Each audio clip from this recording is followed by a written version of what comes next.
ಇನ್ನು ಪಶ್ಚಿಮ ಏಷ್ಯಾದಲ್ಲಿ ಮತ್ತೆ ಯುದ್ಧದ ಕಾರ್ಮೋಡ ಜಾಸ್ತಿ ಆಗ್ತಾ ಇದೆ.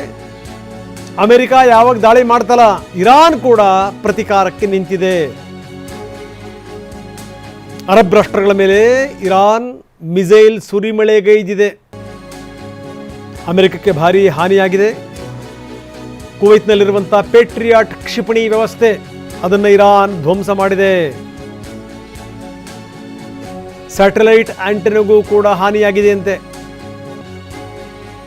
ಇನ್ನು ಇರಾನ್ ಹಗಲು ಹೊತ್ತಲ್ಲೇನೆ ಮಿಸೈಲ್ ದಾಳಿನ ಶುರು ಮಾಡಿದೆ. 2ನೇ ಹಂತದ ಮಿಸೈಲ್ ದಾಳಿ. ಬಹ್ರೈನ್ನಲ್ಲಿರುವಂಥ ಅಮೆರಿಕದ ಸೇನಾ ನೆಲೆ ಮೇಲೆ ದಾಳಿ ಮಾಡಲಾಗಿದೆ. ಅಮೆರಿಕದ 5th ಫ್ಲೀಟ್ ಸೇನಾ ನೆಲೆ, ಅದರ ಮೇಲೆ ದೊಡ್ಡ ಪ್ರಮಾಣದ ದಾಳಿ ಮಾಡಲಾಗಿದೆ. ಇನ್ನು ಅಮೆರಿಕ ಈ ಬಾರಿ ಬಹಳ ದೊಡ್ಡ ಪ್ರಮಾಣದಲ್ಲಿ ದಾಳಿ ಮಾಡುವಂಥ ಸಾಧ್ಯತೆಗಳಿದೆ. ಇಲ್ಲಿ ತನಕ ಈ ರೈಲ್ವೆ ಹಳಿಗಳು, ಸ್ಟೇಷನ್ಗಳು, ಆಸ್ಪತ್ರೆಗಳು, ಜನನಿಬಿಡ ಪ್ರದೇಶಗಳು ಅಂಥ ಕಡೆಗೆ ದಾಳಿಗಳಾಗಿದೆ, ಇಲ್ಲ ಅನ್ನಲ್ಲ, ದೊಡ್ಡ ಪ್ರಮಾಣದಲ್ಲಿ ಆಗಿಲ್ಲ. ಇನ್ನು ನೀರಿನ ಪೂರೈಕೆ, ವಿದ್ಯುತ್ ಪೂರೈಕೆ, ಈಗ ನೋಡಿ ಟೆಹರಾನ್ನಿಂದ ಮಶಾದ್ ಸಂಪರ್ಕ ಮಾಡುವಂಥ ರೈಲ್ವೆ ಹಳಿ ಅದನ್ನೇ ಸ್ಫೋಟ ಮಾಡಿದೆ.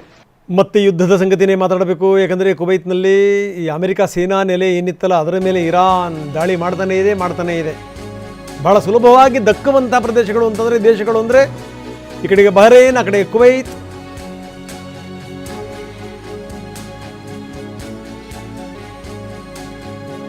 ಅವ್ರು ನನ್ನನ್ನು ಕೊಲ್ಲಬಹುದು, ನಾನು ಕೇರ್ ಮಾಡಲ್ಲ.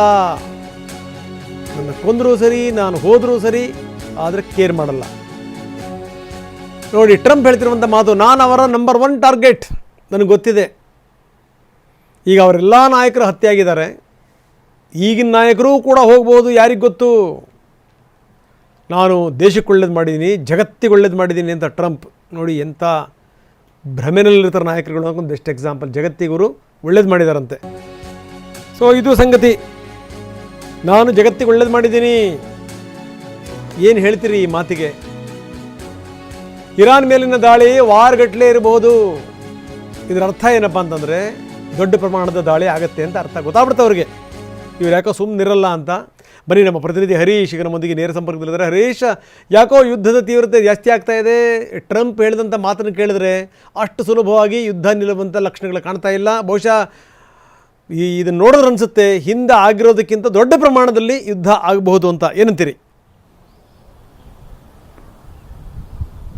ಹೌದು ರಂಗನಾಥ್, ಅಂತಹ ಒಂದು ಮುನ್ಸೂಚನೆ ಇವತ್ತು ಸಿಗ್ತಾ ಇರುವಂತಹದ್ದು. ಕಳೆದ 2 ದಿವಸಗಳಿಂದ ತಾರಕಕ್ಕೇರಿದೆ ಉಲ್ಬಣ, ಸಂಘರ್ಷ ಹೆಚ್ಚಾಗ್ತಾ ಇದೆ.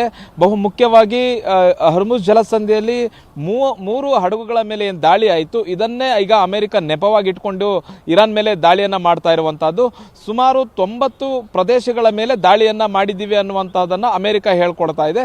ಜೊತೆಗೆ ಇರಾನ್ ಕೂಡ ಇದನ್ನು ಒಪ್ಕೊಳ್ತಾ ಇದೆ, ಹೌದು ನಮ್ಮ ಪ್ರದೇಶಗಳ ಮೇಲೆ ದಾಳಿ ಆಗ್ತಾ ಇದೆ. ಅಂದ್ರೆ ಮುಖ್ಯವಾಗಿ ಬಂದರು ನಗರಗಳನ್ನ ದಾಳಿಯನ್ನ ಮಾಡ್ತಾ ಇರುವಂತದ್ದು ಗುರಿಯಾಗಿರಿಸಿಕೊಂಡು, ಮತ್ತೆ ಇರಾನ್ನ ಎಲ್ಲೆಲ್ಲಿ ಶಸ್ತ್ರಾಸ್ತ್ರ ಸಂಗ್ರಹಕಾರಗಳಿದಾವೆ, ಮತ್ತೆ ಡ್ರೋನ್ ಉತ್ಪಾದನಾ ಕೇಂದ್ರಗಳಿದಾವೆ, ಕ್ಷಿಪಣಿ ಉತ್ಪಾದನಾ ಕೇಂದ್ರಗಳು, ಇವುಗಳನ್ನೇ ಟಾರ್ಗೆಟ್ ಮಾಡಿಕೊಂಡು ಈಗ ಅಮೆರಿಕ ದಾಳಿಯನ್ನ ಮಾಡ್ತಾ ಇದೆ. ಜೊತೆಗೆ ವ್ಯವಸ್ಥೆ, ಮೂಲಸೌಕರ್ಯ ವ್ಯವಸ್ಥೆಗಳು ಏನಿದೆ ಇವುಗಳ ಮೇಲೂ ಕೂಡ ಈಗ ಅಮೆರಿಕ ಟಾರ್ಗೆಟ್ ಮಾಡ್ತಾ ಇರುವಂತಹದ್ದು. ಬಹು ಮುಖ್ಯವಾಗಿ ರೈಲ್ವೆ ಹಳಿಗಳ ಮೇಲೂ ಕೂಡ ದಾಳಿಯನ್ನ ಮಾಡಿದೆ. ಇವತ್ತು ಒಂದ್ ಕಡೆ ಮೊಶಾದ್ನಲ್ಲಿ ಅಯತುಲ್ಲಾ ಅಲಿ ಖಮೇನಿ ಅವರ ಅಂತ್ಯ ಸಂಸ್ಕಾರ ನಡಿಬೇಕಾಗಿದೆ. ಇವತ್ತು ಸಂಜೆಯ ಒಳಗಾಗಿ ಅಯತುಲ್ಲಾ ಅಲಿ ಖಮೇನಿ ಅವರ ಅಂತ್ಯ ಸಂಸ್ಕಾರ ಆಗುತ್ತೆ. ಇಂತಹ ಸಂದರ್ಭದಲ್ಲಿ ಸುಮಾರು 1.5 ಕೋಟಿಯಷ್ಟು ಜನರು ಅಲ್ಲಿ ಸೇರುವಂತಹ ಸಾಧ್ಯತೆ ಇದೆ. ಅಲ್ಲಿ ಒಂದ್ ವೇಳೆ ಏನಾದ್ರು ದಾಳಿ ಆಗುತ್ತಾ ಅನ್ನುವಂತ ಆತಂಕ ಕೂಡ ಎದುರಾಗಿದೆ. ಯಾಕಂದ್ರೆ ಟೆಹರಾನ್ ನಿಂದ ಮೊಸಾದ್ಗೆ ಹೋಗುವಂತಹ ರೈಲ್ವೆ ಟ್ರ್ಯಾಕ್ ಏನಿದೆ ಇದರ ಮೇಲೆ ಈಗ ಅಮೆರಿಕ ದಾಳಿಯನ್ನ ಮಾಡಿರುವಂತಹದ್ದು. ಹೀಗಾಗಿ ರೈಲ್ವೆ ಸಂಚಾರ ಸಂಪೂರ್ಣವಾಗಿ ಬಂದ್ ಆಗಿದೆ.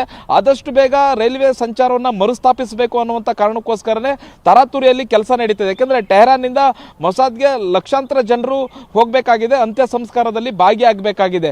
ಒಂದು ಕಡೆ ಈಗ ಅಂತ್ಯ ಸಂಸ್ಕಾರದ ಬಿಸಿಯಲ್ಲಿ ಈಗ ಇರಾನ್ನ ಅಧಿಕಾರಿಗಳಿರುವಂತಹದ್ದು.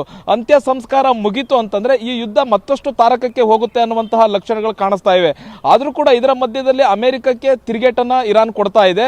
ಬಹ್ರೈನ್, ಕುವೈತ್ ಮತ್ತು ಕತಾರ್ನ ಅಮೆರಿಕದ ಸೇನಾ ನೆಲೆಗಳೇನಿದೆ ಇವುಗಳನ್ನ ಟಾರ್ಗೆಟ್ ಮಾಡಿಕೊಂಡು ಈಗ ಇರಾನ್ ನಿರಂತರ ದಾಳಿಯನ್ನ ಮಾಡ್ತಾ ಇದೆ. ಮತ್ತೆ ನಿನ್ನೆ ರಾತ್ರಿ ಕೂಡ ದಾಳಿ ಆಗಿತ್ತು, ಇವತ್ತು ಹಗಲು ಕೂಡ ದಾಳಿಯನ್ನ ಮಾಡಿರುವಂತಹದ್ದು. ಯುದ್ಧ ಟ್ಯಾಂಕರ್ಗಳನ್ನ ಗುರಿಯಾಗಿರಿಸಿಕೊಂಡು ಗುರಿಯಾಗಿರಿಸಿಕೊಂಡು ಮತ್ತೆ ಏನು ವಾಯುನೆಲೆಯನ್ನ ಗುರಿಯಾಗಿರಿಸಿಕೊಂಡು ದಾಳಿಯನ್ನ ಮಾಡ್ತಿದೆ.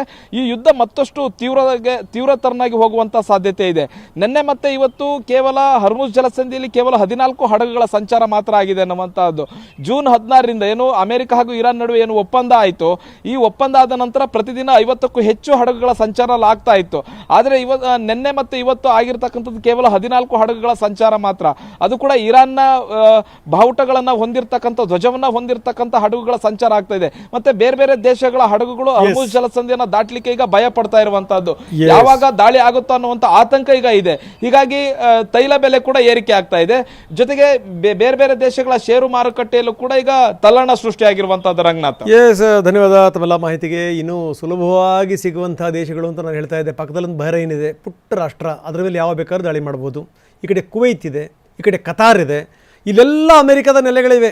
ಹೀಗಾಗೇನು ಅಂತಂದರೆ ಈ ನೆಲೆಗಳನ್ನು ದೃಷ್ಟಿಯಲ್ಲಿಟ್ಟುಕೊಂಡು ನಿರಂತರವಾಗಿ ಇರಾನ್ ದಾಳಿ ಮಾಡ್ತಾ ಇದೆ. ಈ ಯುದ್ಧದಿಂದ ಸಾಯ್ತಿರುವಂಥ ರಾಷ್ಟ್ರಗಳು ಇವು ನೋಡಿ, ಇದೆಂಥ ಕರ್ಮ. ಇನ್ನು ಅಲ್ಲಿ ಯುದ್ಧ ಆಯಿತು ಅಂತಂದರೆ ನಾವೆಲ್ಲ ಸಫರ್ ಮಾಡಬೇಕು.